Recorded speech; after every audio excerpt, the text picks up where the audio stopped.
Hello, everyone, and welcome back to Cyrus Webb Presents here on Amazon Live. I'm your host, Cyrus Webb. Glad you all could join us once again. If you guys are new to us here on the Amazon Live platform, welcome to the show. If you guys would, make sure you guys hit that follow button. You'll see it either here in this corner or down below. Also, you will see the book of our next guest. We're excited to welcome Andrew Minott to our program today. He's the author of this book, Prove 'Em Wrong. You guys see it highlighted there in the carousel. You guys can get it in print as well as a Kindle edition. He got it in his hand and behind him as well. We're going to talk to Andrew not only about what it's been like for him to share his story with the world, but also the lessons he's been able to learn that now all of us can be able to read from and benefit from. Andrew, thank you so much for the time, man. Really appreciate it. Thank you. Thank you. I appreciate it. Thanks for being here. Hey, look, the pleasure is definitely all mine. This is going to be, we're going to be kicking off a series here on Amazon Live with Andrew later on this week, which I'm excited about. But Andrew, I want to start off by kind of talking about where we are now, because here you are now with this book available for the world to be able to read. What has that been like for you to be able to open up your life to the world and to show them your highs, your lows, and the lessons you've learned? It's very, very surreal. I never thought this would ever happen. I talk about it to friends all the time, and it's just like I've always been a very private person. Now everything is out there, so it's been a moment. Like I'm absorbing everything right now as we speak, so I'm taking it all in. Yeah, taking it all in. And it's interesting, even with the title of the book. And you and I, when we had our first conversation, I want to shout out Mr. Angelo Ellerby of Double Exposure for connecting us together. But you and I were talking, you asked me what were some of the things that I took away from the book. And that's what I think is so interesting, Andrew, about Prove 'Em Wrong. Because I think depending on where people are from, they will pick up different things that will connect with them. For me, it was the idea of being able to be more than what people thought you could be. That was one of the lessons I took away from it. Yes. But for you, there's so many different layers of that title, because you went from being able to show your father what you could do, from showing others what you could do, not only as a man, but also as a parent. So what was that like for you to think about when it comes to the title of the book, Andrew, the different ways that you've been able to do just that, to prove them wrong? Yeah, it's been that way throughout my life. Looking back at all the ups and downs, the highs and lows that I've been through, it's always seemed like I've been proving somebody wrong. And it's after writing the book, it came to fruition that, it's like proving them wrong from that first moment when my grandparents disappointed me. And I want to prove that I could pass the exam. When my school never had the test scores, I had to prove to my mom that I need to go get that done. Getting in school, I had to prove. It's throughout my whole life. It's like I have to be proving somebody wrong. So it was a natural title to be like proving wrong, basically. Throughout my whole life, I've been trying to do that. And even in your career as well. I mean, you talk about that. I mean, even in dealing with promotions and music, being able to believe in yourself, to prove them wrong, even when it comes to pulling things together. What do you think helped you in that way, Andrew? And I ask you that question because for our audience out there, right, maybe someone has told them what they can't do. Maybe someone has told them who they can't be. What is it that helped you to believe enough in yourself and your abilities, do you think?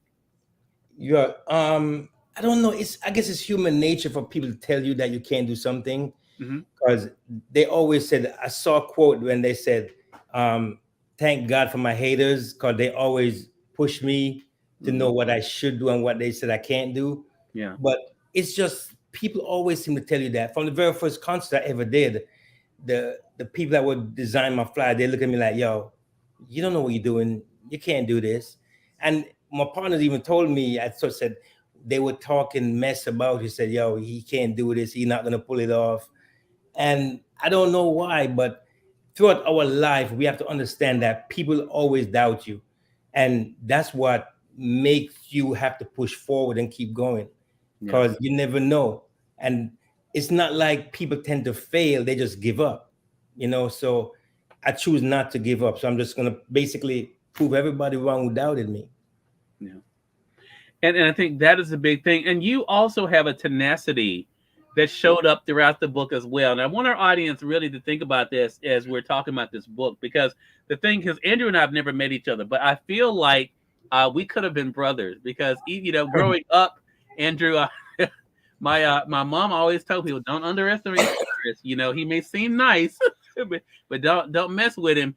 And your situation in the book, even as a young person, someone taking your ball and you're being willing to go and get your ball. You know, even Yeah. when you're told, "Hey, what are you doing?" You know, those you know that you don't want to mess with those kids. And I think that is such a great lesson. Do you think that lesson that you learned as a child, Andrew, when it came to the ball, someone taking your ball and you go to get your ball, that is something that stuck with you throughout your life? For that moment, it stuck with me a lot because the way my uncle had told me that, yo, you crazy. What I was like, what did I just do? Did I just do something really crazy? Mm. Because the way he came across and said it to me, I was like, who knows? Maybe if he had said it beforehand, I don't know if I would have gone. Okay. I don't know. But it's like you don't have a fear at that moment because you're just gonna go get what's belong to you. Mm. And that's just how I've always been that way throughout my life. Someone takes something, I'm gonna go get it, you know. But it was just in that moment, like I I never want someone to take something away from me that is truly mine or I deserve something. So I'm gonna Yeah. go get it. And if you think I can't get it, I'm gonna prove to you that I can get it. Hmm. So I've always had that.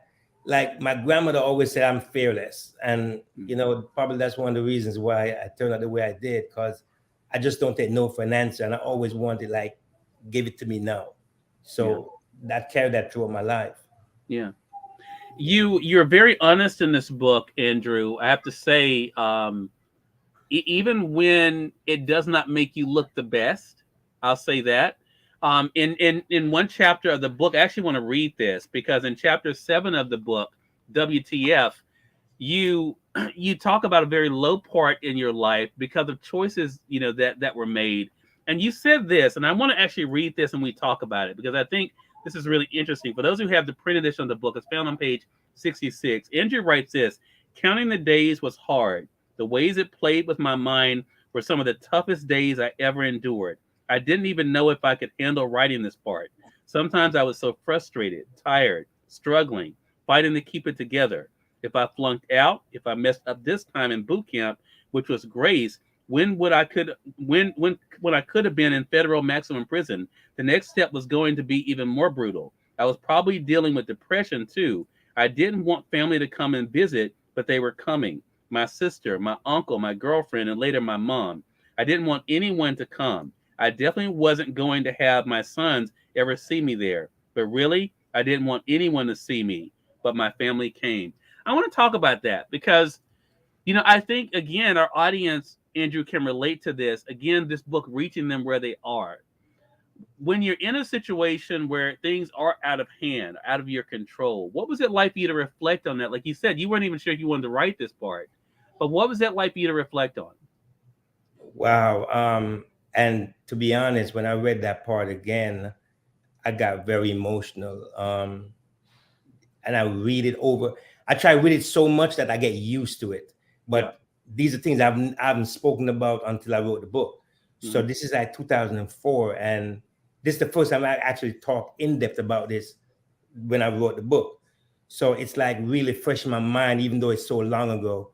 Um, it's like, and I put my sons, they didn't know where I was because I told them I was going to on a work job detail. I was going away, and I, a guy that was there was locked up with me. I told him the same. I said, "Look, I don't want anybody to come here." And he was what they call an OG, and he said to me, he said, "Look, man, I know how you feel." And he said he's been locked up like 5 years now, and he said, "You need that because the family interaction is what helps you through these times." And he taught me through everything, and I was like, maybe you're right, maybe. But it was so hard because the first time I actually saw like my mom, I was just I totally broke down. I was just all messed up. And it was like, what did I do? What did I get myself into? And it was like, it was really difficult. I won't lie. It was really, really difficult. Hmm. And at some points, I almost got into really bad fights. And then friends be like, look, you can't do that because if if that happens, then you go behind the wall. And if you research Lewisburg, where I was, The maximum prison in Lewisburg is where a lot of real notorious criminals were held at back in the 80s, 90s. It was really notorious for that. And people get killed all the time. But sometimes I felt like, you know what, I had nothing to lose. But sometimes those family interaction helped me to like, you know what, I got to get through this and do this. And but it was hard though. No joke about that. It was really hard. Yeah. And you even talk about in the book, and I thought it was really interesting too. And because of the platform here, I can't say some of the words here, Andrew. Andrew, but you talk about in the chapter. I want our audience to know the chapter so they can when they get the book for themselves, they'll know it's chapter number 8.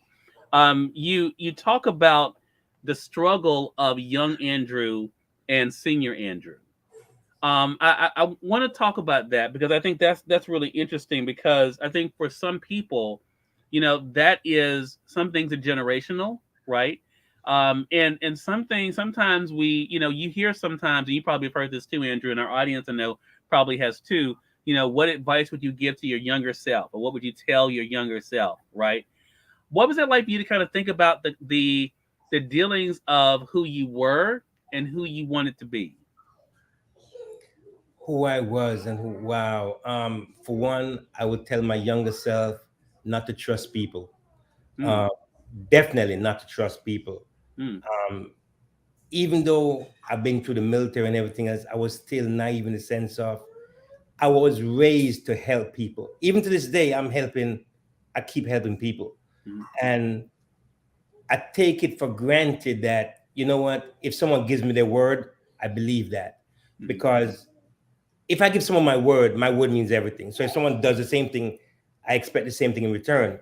Right. So I would definitely tell my younger self, you know what, don't trust people so wholeheartedly.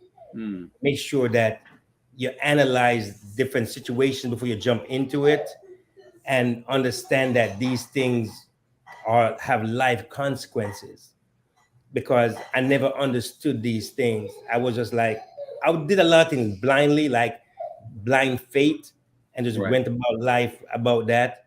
And I know a lot of people can relate to that. Someone tells you something, you trust them, and you like believe in them, and say, okay, let's do that. Hmm. But knowing things I know now, I would basically tell my younger person, never do that again.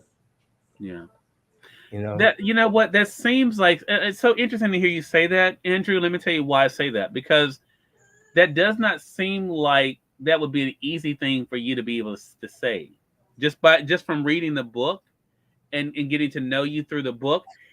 Does that sadden you that you have to be that way, knowing that what you're willing to do that is not going to be reciprocated from other people?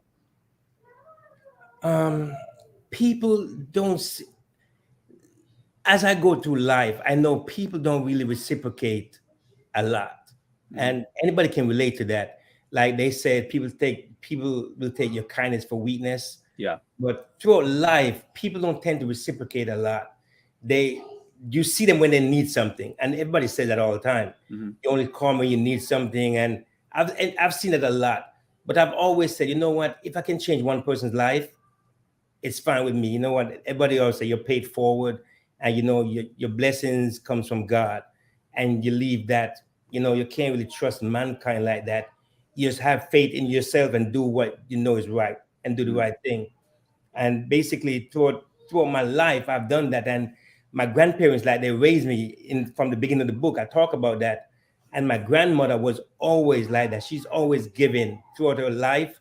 Through me coming up, growing up with her, she's always a giving person. Like, someone is hungry, she feeds them.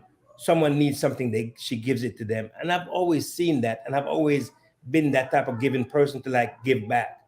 So that was my core person. I never grew up like being a selfish person and all that. right. So I understand the whole concept of people like, 'cause in the military, I see people like, yo, why you do that? Yo, F that, bump that, don't do that. But I was like, yo, it's hard because I wasn't raised like that, you know. Right. So I tend not to get brought out in the sense of I don't want to do that.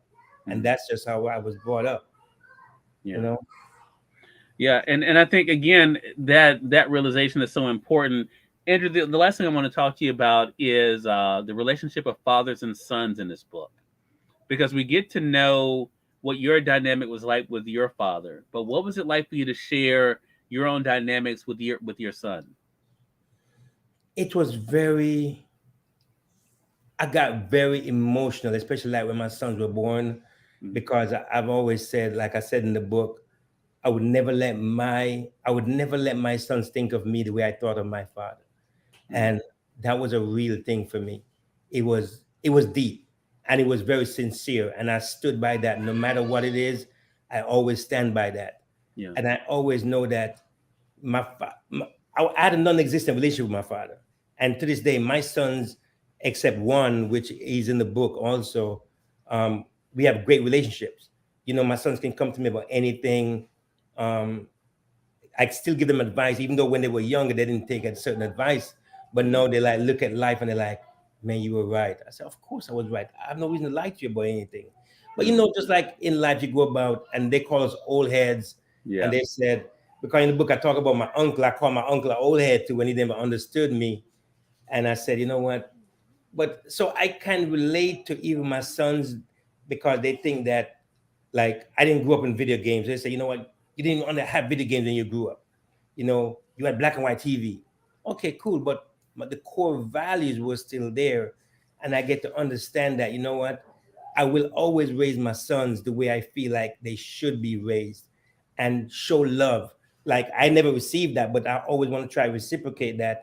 Right. That they can go on. I can break that cycle, so they can grow up, and if they have kids, they can show that love to their kids. And basically, that cycle is broken with me, so it doesn't have to continue. Love that. Love that. Hello to you, Tamika. Good to see you on the Facebook side. I want to say for those on the Amazon Live side, welcome to you guys as well. If you guys have not done so already, make sure you guys do click the book cover to be able to get your copy of Andrew Minott's book, Prove I'm Wrong. Also, keep in mind, we're going to be starting a series with Andrew coming up here on Amazon Live where you guys can be able to communicate with us as well. We're also going to be on some other platforms too. So, Andrew, last thing I want to talk to you about, I said that was going to be the last thing, but actually, when you just said something, it reminded me of something else I want to talk to you about. And that is it's an important thing because you and I had a great interview on the radio show, and they can find it over here on Amazon as well. Forgiving oneself, I think I've learned for myself that is one of the hardest things to do. A lot of times we can forgive other people, but forgiving ourselves and being able to say it's going to be okay to ourselves is not easy. Have you found that to be the same thing for you? Because even in the book, you deal with that. Forgiving yourself, is that still something that you're working on? Absolutely. Um, it's very hard to do, to be honest. I can easily forgive somebody if they Mm, did me wrong. Yeah, you can forgive them, and you may not, but you know how to deal with that. But forgiving yourself is like really hard, because we're always harder on ourselves. yeah, It's just how it is. I put pressure on myself through everything in my life, through playing sports, through doing concerts, raising my kids. I always put a lot of pressure on myself, and I set the bar really high. So once I failed that bar, I like, dang, why do you do that? Why do you do that? Because I talk about that in the book a lot. I'm mm, like, why did you do that? Why didn't you just look, And I just always say that, because through a disappointment, like the book is based around a lot of disappointments that yeah, I've had. And I've always said to somebody when they disappoint me, why did you do that? Why didn't you do what you promised? If you right, said you promised something, why didn't you do that? And throughout life, everyone I know can understand that. Like, even when I was telling my sons when they were growing up, I always tell them that everyone has regrets. There's not one person on this planet that hmm, don't have regrets. I guarantee you, everyone has regrets. And I've always told them, keep your regrets to a minimum that you can live with. So if you mm, said, you know what, I'm going to regret doing that, but you know what, I can live with it. Grow up and like, I can live with it. But don't do something regretful to the point where it's always going to be playing with your head, and you yeah, you can never forget yourself. And that's what a lot of things I did, because I didn't have that guiding force like a father figure to guide me through a lot of things. So I had to learn on the fly. So me forgiving myself is a long task. I'm still working on that right now, mm, to be honest. I'm right, still working on that. yeah. I think it's something all for all of us, Andrew. Andrew, I appreciate your honesty. I appreciate your writing this book because I know it will be able to reach people again, as I said in the beginning, where they are. Again, Prove 'Em Wrong is the book. Andrew Minott is our guest, as you can see there. The book's available here on Amazon.com. Andrew, how can our audience stay connected with you? I'm on all social media handles. You can find me at Drew Minott. I'm on Twitter, Instagram, Facebook, all handles at Drew Minott. DREW, my last name, MINOTT. And the book is available on Amazon too, so you can get it there. Yeah. And we've already tagged Andrew on Twitter. So you guys, it actually is broadcasting live, streaming live right now. Andrew on Twitter. We've already tagged him there for you guys, as well as on Facebook as well. Andrew, as I mentioned, we have an exciting series coming up going into next month. Excited about that. So we'll be talking together again real soon. Very excited. Very excited. Yeah. Can't wait for that. Yeah, same here. Same here. And we thank your audience for tuning in to another great segment of Cyrus Webb Presents. Until next time, I'm Cyrus Webb saying thank you all so much for being with us. We'll talk to you soon. Take care of yourself.